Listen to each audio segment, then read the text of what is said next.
Here's the thing. He's talking about freedom, less states that are less free. Isn't he the guy who told everybody they had to stay home during COVID, and then he went to some lobbyist dinner with, what, 25 of his best friends? So they were hanging out, having a good time. This was the #1 lockdown state. That's atrocious. Does he have a mirror? Oh, yes, he does, because we've seen his hair. Ooh, Gavin, the knives are out. I mean, he makes it easy. He makes it easy. Take care of your own house before you start talking about other people. Gotta go. Time for a commercial. Hey everyone, welcome back to the channel. If you are meeting me for the first time, my name is Clevy, and it is so nice to meet you guys. We have another, in fact, the title of this one really did draw my attention. I'm like, what happened? What happened to Bill, you guys? This is Bill Maher, PANICS. Ooh. Ends show after guest brutally wrecks Maher live.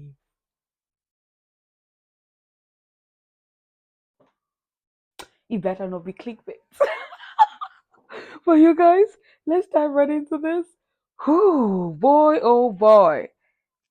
Bill Maher just got so embarrassed on his own show live on Real Time with Bill Maher that he actually rushed to commercial break to avoid the argument and the heated debate that was going on between him and the couple conservative panelists that he brought on, and that absolutely embarrassed Bill Maher on his own show. Let's get into this clip here from Real Time with Bill Maher, where he gets absolutely embarrassed and, like I said, rushes to commercial break, runs away from this debate, and uses a commercial break to shield him from getting absolutely embarrassed in front of his own audience who turn on him in this clip. Let's check out this video here from Real Time with Bill Maher. Of your state as a primary state is that it's not diverse, so it doesn't really look like diverse. Look like America. We have the highest voter turnout in the country.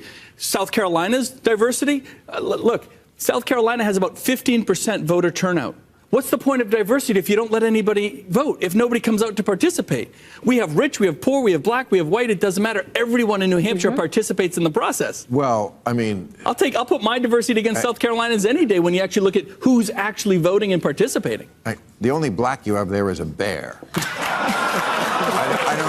It's a very white state. No, sure, of course. Okay. Oh, yeah. Okay. But I'm just saying, that's. But isn't it about who participates? Isn't it about actually having a primary? Like I said, the Democrats likely aren't even going to hold the primary in South Carolina. So what's the point of diversity if you don't let people participate? I mean, they say that we subvert the vote by asking people for an ID. They subvert the vote by not even letting them show up. Like, that's literally what happened. You know, not even just in South Carolina, by the way. What ended up happening was they didn't hold a primary at all. They forced Joe Biden out, even though he very obviously didn't want to be forced out. He didn't want to give up the presidency, or didn't want to give up the possible next presidency to Kamala Harris. And then they just kind of said, all right, Democrat voters, your new candidate is Kamala Harris, and you must vote for her, not because of something great that she's going to do, not because of any policy that she actually has, which we still don't really know any policies that Kamala Harris actually holds, other than the ones that she copied from Donald Trump. But you should just vote for Kamala Harris because she's not Donald Trump. And then everybody does it. Everybody just falls in line. They're like, yeah, Obama comes in, Gavin Newsom comes in, and then all the YouTubers out there, people like Bill Maher come in and say, yeah, I'm voting for Kamala Harris because Donald Trump is evil. He's going to overthrow democracy if we elect him. It's like, they're so easy. I don't like, the Democrats might be the best marketers of all time. I don't know if they're using some kind of subliminal messaging, and you know, I don't know what they're doing, but they are so good at brainwashing their voter base into just, they treat them like idiots, and then they vote like idiots. They 100% affirm the fact that they treat them like idiots every time. I mean, that's the reality you're facing here. So that's why we're the best at the first in the nation primary. The high voter participation, the voter turnout, local control. And here's the most important part. I can't help you, Bill. I'm not following this argument, but go ahead.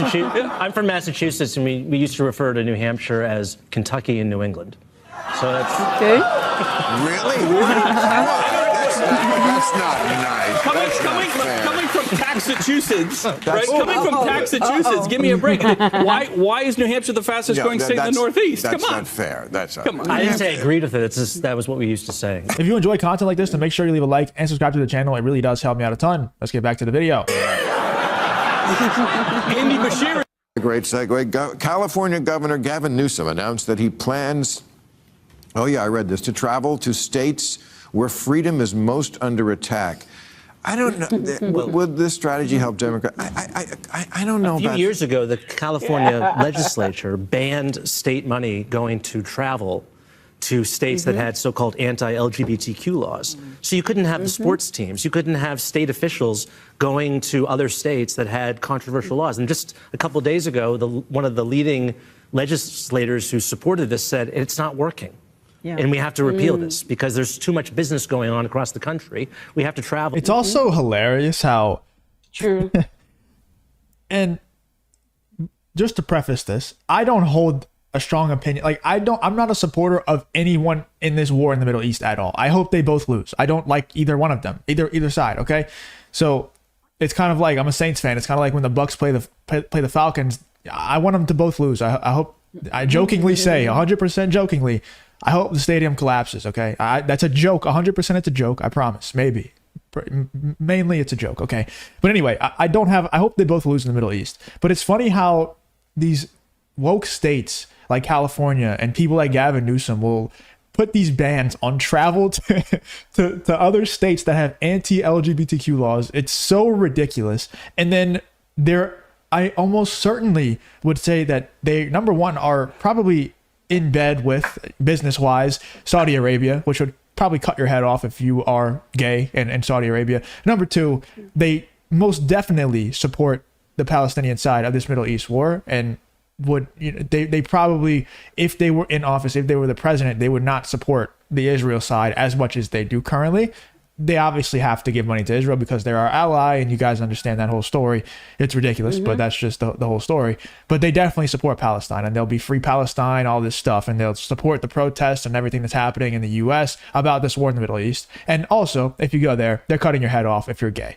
So that's just always so hilarious to me that not only do they do business with the Saudis who would do that stuff, but then also they support Palestine, who would also do those things. It's just it's so ridiculous. It's an absolute clown world, man. It's just a stage. And it would lead to a civil war. I mean, if you can't even... And we're also making it very personal. You remember the Civil War, what it was called, the war between the states? Yeah. We're making it very personal between states.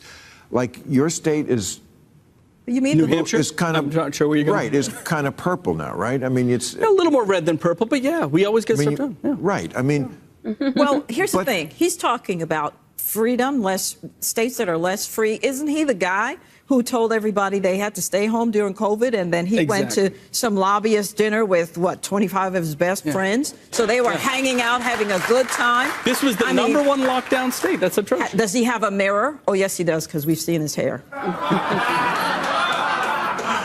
Ooh, Gavin, the knives are out. He makes it easy. Take care of your own house before you start talking about other people. Okay, he owned that. Dude, that's based. That's very based. And I'm surprised at how much Bill Maher's audience is being receptive to that. Because I would think, if you go on The View and you say that, their audience is going to be oohing and eyeing and, I can't believe the horror of this person saying that. Of course, we needed the lockdown to save lives of all these grandmas. It's like, oh man, I'm surprised. They must have picked the conservative Bill Maher audience for this one, because normally I think Bill Maher's audience would be on Bill Maher's side, but it's very obvious that they are completely against Bill Maher here.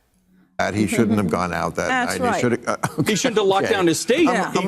Among the political peccadillos, I put it about thousandth down on the list. It wasn't his finest moment, but really, come on, if that's all you got on him. No, how about the schools? No, we've got plenty. How about the millions of kids that didn't get back to school? If you really want He says we've got plenty, but we don't have time. To Florida, so that's not, really. The list on Gavin is quite long. Okay. You don't have time. This way, Republicans would love to run against Gavin. We would love it. It's a Senator Sears ticket. It's being formed here. No, remember, I can't run. Time. Before anybody says anything about immigration again, remember, I wasn't born here. So you can't run? No, I can't. Then it's Sununu Mar. And that's why you're so delightfully honest. I thank you all for being here. Gotta go. Time for a commercial. Yeah, see, he's terrified, man. He knows, all of these people, They're I don't think he coming. expected them to all be so anti what Bill Maher is saying about Gavin Newsom. I don't think he expected them to be, and also the audience are so on their side. Like you hear this applause and the cheering that's going on. It's crazy to see. I like I said, I would have never expected Bill Maher's audience to be that anti-Gavin Newsom, that anti-California, that anti-woke. But they definitely did turn on Bill Maher there, who he was definitely getting fed to the sharks a little bit. Like he was definitely, he felt like he was surrounded, you know, and he was just like, oh, off the commercial break, gotta run. That's actually hilarious. Let me know in the comments what you think about this episode of Real Time with Bill Maher, where he got embarrassed because of the woke points that he was trying to make. And he just had 3 people who I don't think Bill Maher expected them to all be against him, but they all did turn against him because they all had at least a little bit of common sense in their brains. Let me know in the comments what you think about this Bill Maher episode. If there is one thing I usually say is every single time you hear a conservative person sit to speak, you hear all of the interviews, and you see this one for, you know, the Republican Party. If there is one thing they would always say is substance, substance, substance, substance. No one is just doing a no one, I mean no one is just sitting down there and going back and forth and focusing on useless things. They are always throwing substance, substance, policies, policies, you know, coming up with facts. That's it. But every time you sit down where, you know, someone from the woke side, they are never answering the question. They are never, so no wonder, like they're never answering the question. They are the next thing they flare up, the next thing they get angry, you know, they're never answering the question. They are picking up something entirely different to say. You know, I don't even know if they're always listening to themselves, but that's the situation of things. And November is just by the corner. And I tell people this is not the time to vote for somebody just because your friend group says this, your family is saying this, or this is what the media is saying. Sit down and listen to these 2 people, pick out their policies and see, okay, which one resonates well. And trust me when I say you will have a hard time looking for the other person's policies. You will you will go and search and search and search before you come across it. Because it's not something that's easily spoken. We have others who, you know, everyone from the Republican Party would come out here and say something and say policies. And I mean, we just finished checking out in an interview of college students, right? And everyone is just saying policies, man. Everyone is asking the same question: what are our policies? And then you ask her what are our policies, and she tells you, my policies haven't changed. Please, what are they? Is the question. What are they? Is the question. Bill Maher, it was really, really funny to see that. Oh, yo, my boy panicked. He did panic. He's like, "Ooh." He said, let's go commercial. The woman said, oh, we've got plenty, but is there time? We're not planning to go easy on him. She's like, we've got plenty, but is there time? Let me not start saying anything. And then they cut me off. Is there time? Because we will dive into it. It was actually so fun. I did enjoy it. I love, you know, I love debates like this, you know, where we don't see more of this, honestly, you guys. We don't see it. We just see this going back and forth interviews or journaling turning into one debate, and you know, yes, we know he's for the other side, but at least he's allowing them speak, which is not the case with some people. They don't allow you. They don't even allow them to speak. And I'm asking why. So why did you bring them on? Did you bring them on so you could hear yourself? Like, yo, you guys, but this is actually nice. Who are you voting for? November is just by the corner. Who has your vote? Let me know in the comment section. What did you also think about this video? Bill Maher on the hot seat. Ooh, that's a good title. But I'll see you right there. Have a great day.